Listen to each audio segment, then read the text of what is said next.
حضور نے فرمایا اللہ کی لعنت ہو ان پر جو لباس پہن کے بھی ننگی ہوتی ہے. باریک اتنا لباس ہے، یہ چست اتنا لباس ہے، ڈھیلا ڈھالا ہونا چاہیے، نبیز ہونا چاہیے. لباس کے اندر یہ دو حصے جو ہیں وہ لازم ہیں. اور پھر سینے پر، اب ظاہر بات ہے کرتا پہنا ہوا ہے، ڈھیلا ڈھالا ہے، پھر بھی یہ سینے کے ابھار تو ظاہر ہو جائیں گے.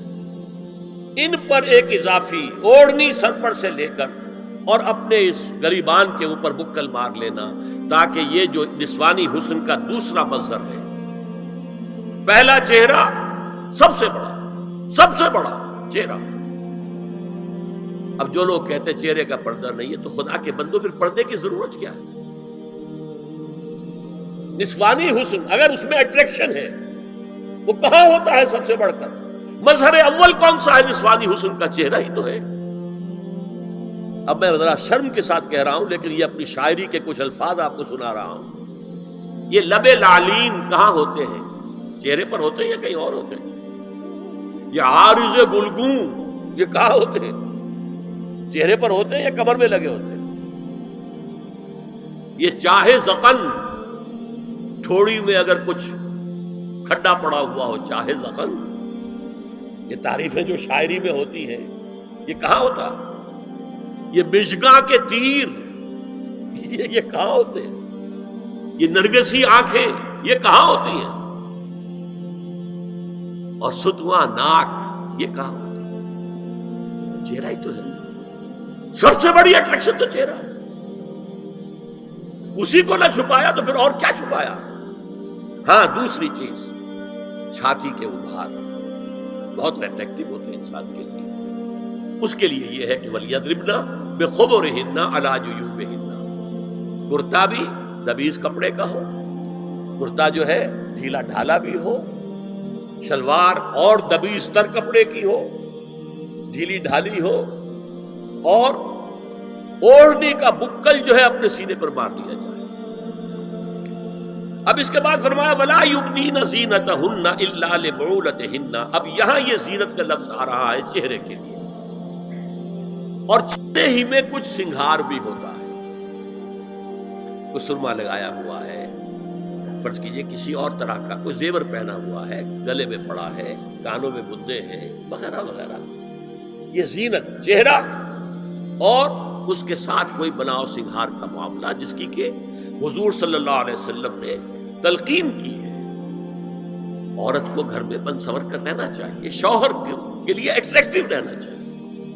خاص طور پر شوہر جب آنے والا ہے شام کو دفتر سے، اس وقت عورت جو ہے بن سنور کر رہے ہیں. اس لیے کہ اصل مقصد کیا ہے؟ جتنی بھی انسان میں سیکشول انرجی ہے وہ مرکوز رہے شوہر اور بیوی کے درمیان. یہ فلسفہ ہے، ادھر ادھر نگاہ جائے نا. جتنا یہ بانڈ آف لو ان اسپاؤسز کے درمیان مضبوط ہوگا، اتنا ہی خاندان کا ادارہ مضبوط، صحت مند اور اگلی اولاد کی تربیت کے لیے مثبت ماحول. اب ان کے لیے کہا گیا کہ چہرے کی زینت، اور چہرے کے اوپر اگر کوئی بناؤ سنگھار ہے، زیور ہے، تو اس کی زینت نہ ظاہر کریں. مگر اب یہ یہاں تفصیلی آئی ہے، جو محرم ہیں ان کی تفصیل، اور میں بیان کر چکا ہوں. محرم وہی ہے صرف جن سے کبھی کسی حال میں شادی نہیں ہو سکتی.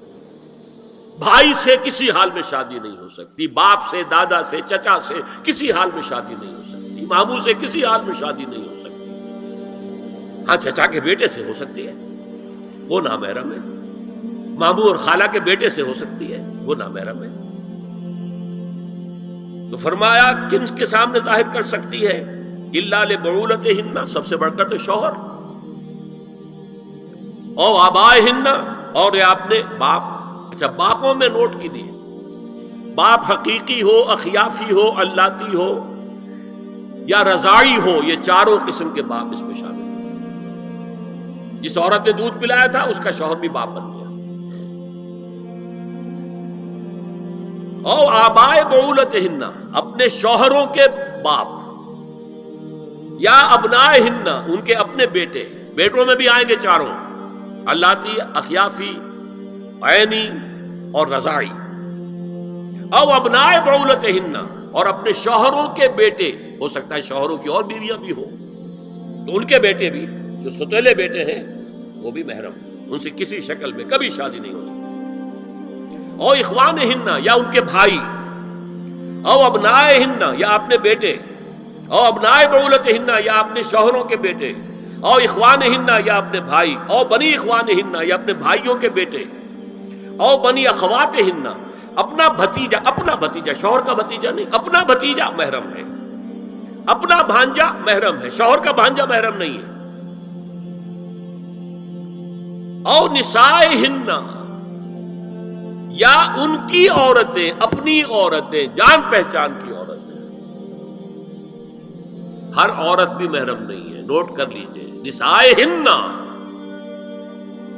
عورتیں بڑی بڑی قطامائیں ہوتی ہیں، وہ کیا کیا فتنے اٹھاتی ہیں، آتی ہیں گھروں کے اندر، کیا ذریعہ بنتی ہے پھر پیغام رسانی کا، اور خرابی پیدا کرتی ہیں۔ اور اس میں کمال ہے جو مجھے واقعہ سنایا پروفیسر یوسف سلیم چشتی مرحوم نے سر سید احمد خان کے بارے میں۔ اب وہ زمانہ یاد کیجیے سر سید کا، ابھی انگریزی حکومت باقاعدہ جو ہے وہ ملکہ وکٹوریہ کی شروع ہوئی ہے، روب کتنا ہے انگریز کا، اور لیفٹیننٹ گورنر جو ہے یو پی کا وہ کہتا ہے سر سید احمد خان سے کہ ہماری میری بیگم آپ کے اہلیہ سے، آپ کے گھر والیوں سے ملنا چاہتی ہے۔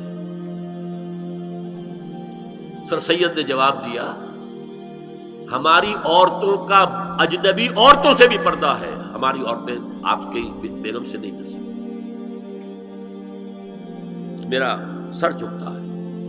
او ما ملکت ایمانہن، یا جو ان کے داہنے ہاتھوں کی ملکیت ہو، باندیاں، غلام۔ اس میں عرض کر چکا ہوں کہ اس میں کافی اختلافات ہیں۔ یہ بھی ہے کہ اس سے مراد صرف باندیاں ہیں، غلام مرد نہیں۔ یہ بھی ہے کہ مرد بھی ہے، اور یہ بھی ہے کہ مرد جب تک کہ وہ بالغ ہو۔ لیکن میں اس بحث میں یہاں نہیں جانا چاہتا، یہ پھر فقہ کی بحث ہو جائے گی۔ اب التابعین غیر اولی الارباح، کچھ ایسے لوگ بھی ہوتے ہیں، کوئی کسی کے گھر میں کوئی اندھا آدمی رہ رہا ہے، یا کوئی اور کسی وجہ سے کوئی مریض ہے، اسے آپ نے بنا دے رکھی ہے، انہیں عورتوں سے کوئی سروکار نہیں ہوتا۔ اب الطفل الذین لم یظہروا عورات النساء، یا وہ بچے کہ جن پر ابھی عورتوں کے پوشیدہ حالات واضح ہی نہیں ہے، پتہ ہی نہیں ہے انہیں، ابھی انہیں جنس کا کوئی احساس ہی نہیں۔